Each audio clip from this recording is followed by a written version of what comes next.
அஸ்ஸலாமு அலைக்கும் வரஹ்மத்துல்லாஹி வரகாத்துஹு. இறால் பிரியாணி சூப்பராக உதிரி உதிரியாக எப்படி செய்கிறதுன்னு பார்ப்போம்.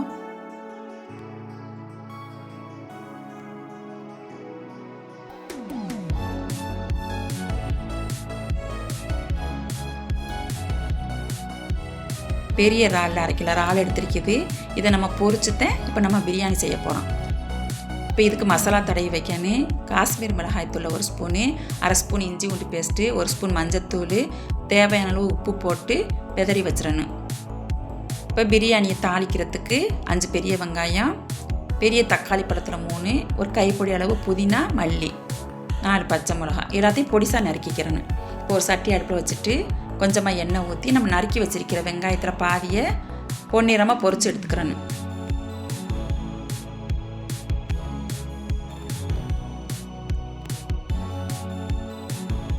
இப்போ வெங்காயம் வதங்குறதுக்குலாம் நம்ம அரிசி ஊற வச்சுக்கிடுவோம். ஜீரக சம்பாவில் தான் பிரியாணி செய்ய போகிறோம். 4 டம்ளர் அரிசி எடுத்துருக்கிது. நல்லா கழுவிட்டு ஒரு 1/2 மணி நேரம் ஊற வச்சுக்கிறேன்னு. இப்போ வெங்காயம் நல்லா பொரிஞ்சிருச்சு. இதை ஒரு தட்டில் எடுத்து வச்சுட்டு நம்ம நறுக்கி வச்சிருக்கிற புதினா மல்லியில் பாதியவும் இதேமாரியே பொரிச்சுக்கிறணும். நம்ம இது எல்லாத்தையும் கடைசியில் மேலே சோத்து மேலே தூவுறதுக்கு தான். இப்போ புதினா மல்லியும் பொரிஞ்சிருச்சு. இதையும் ஒரு தட்டில் எடுத்து வச்சுட்டு இந்த எண்ணெயிலேயே இறாலை பொரிச்சுக்கிறணும்.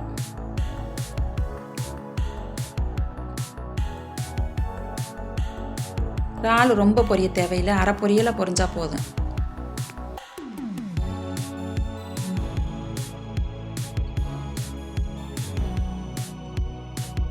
இப்போ ஒரு பக்கம் பொரிச்சிருச்சு. திருப்பி போட்டு இதே மாதிரியே பொரிச்சு எடுத்துடணும். நம்ம இதுக்கு பாதாம் பருப்பு ஆட்டி ஊற்றணும். இப்போ தோல் எடுக்கிறதுக்கு சுடுதண்ணில் ஒரு 15-20 பாதாமை போட்டு எடுத்துக்கிறணும். இப்போ இறால் பொரிஞ்சிருச்சு. ஒரு தட்டில் எடுத்து வச்சிடணும். இதே மாதிரியே எல்லா இறாலையும் பொரிச்சு எடுத்துக்கிறணும்.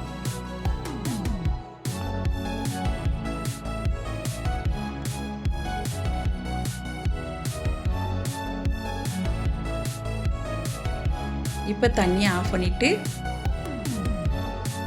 இப்போ தோலையெல்லாம் எடுத்துக்கிறேன்னு. தண்ணி நல்லா ஆறிடுச்சு.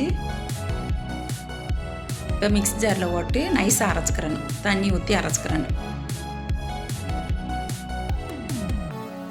இப்போ நல்லா அரைஞ்சிருச்சு. இப்போ இறால் எல்லாம் பொரிஞ்சிருச்சு. எல்லாத்தையும் எடுத்து வச்சுட்டு நம்ம தாளிப்போம். ஒரு சட்டி அடுப்பில் வச்சுட்டு கொஞ்சமாக நெய், தேங்காய் எண்ணெயும் ஊற்றிக்கிறேன்னு. இது தாளிக்கிறதுக்கு பட்டை, கிராம்பு, ஏலக்காய், பிரியாணி இலை இது எல்லாத்தையும் போட்டுட்டு பாதி வெங்காயம் வச்சிருக்கிறோம்ல அந்த வெங்காயத்தையும் வதக்கிக்கிறோன்னு. வெங்காயம் நல்லா பொரிஞ்சு வந்துடணும். இப்போ நல்லா பொரிஞ்சிருச்சு. புதினா மல்லியும் போட்டு வதக்கிட்டு பச்சை மிளகா, தக்காளி பழம், 2 ரம்பை இலை அதையும் வதக்கிறேன்னு.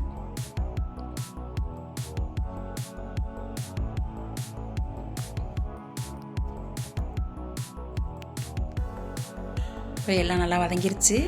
காஷ்மீர் மிளகாய்த்தூள் 2 ஸ்பூனு, இஞ்சி பூண்டு பேஸ்ட்டு 2 ஸ்பூனு இதை நல்லா வதக்கிட்டு கரம் மசாலா தூள் 1/2 ஸ்பூனு இதையும் போட்டு வதக்கிறேன்னு. தயிர் ஒரு 1/2 கப்பு.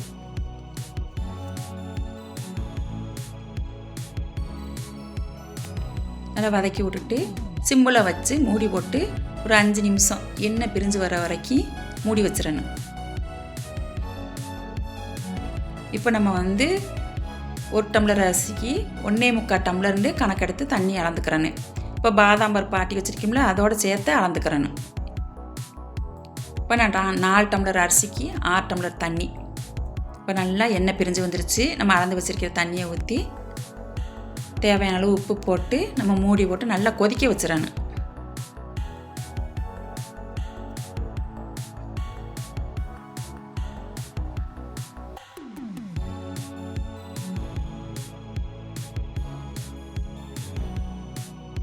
இப்போ நல்லா கொதிச்சிருச்சு. இப்போ அரிசியை கொட்டி நல்லா கிளறி விட்டு மூடி போட்டு வச்சிடணும்.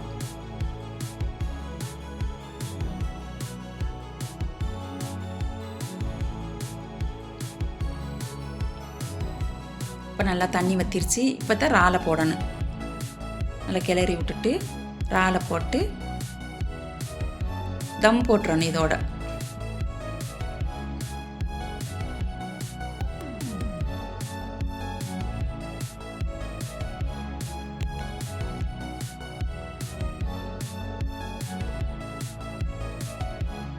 நம்ம இதுக்கு ஒரு தயிர் பச்சடியும் முட்டையும் வச்சுக்கிறோம். இப்போ முட்டையை அடுப்பில் விட்டாச்சு. இப்போ சோறு நல்லா வெந்துருச்சு. நல்லா கிளறி விட்டு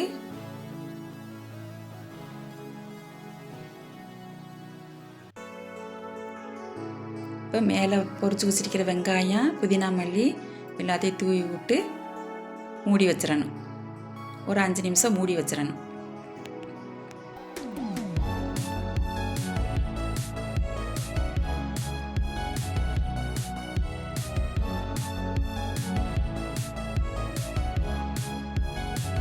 இப்போ சூப்பராக ரெடி ஆயிடுச்சு. இப்போ பிளேட்டில் போட்டு சாப்பிட வேண்டியதான். சூப்பராக இருக்கு இறால் பிரியாணி. செய்து பாருங்கள். செய்து பார்த்துட்டு எப்படி இருக்குதுன்னு சொல்லுங்கள்.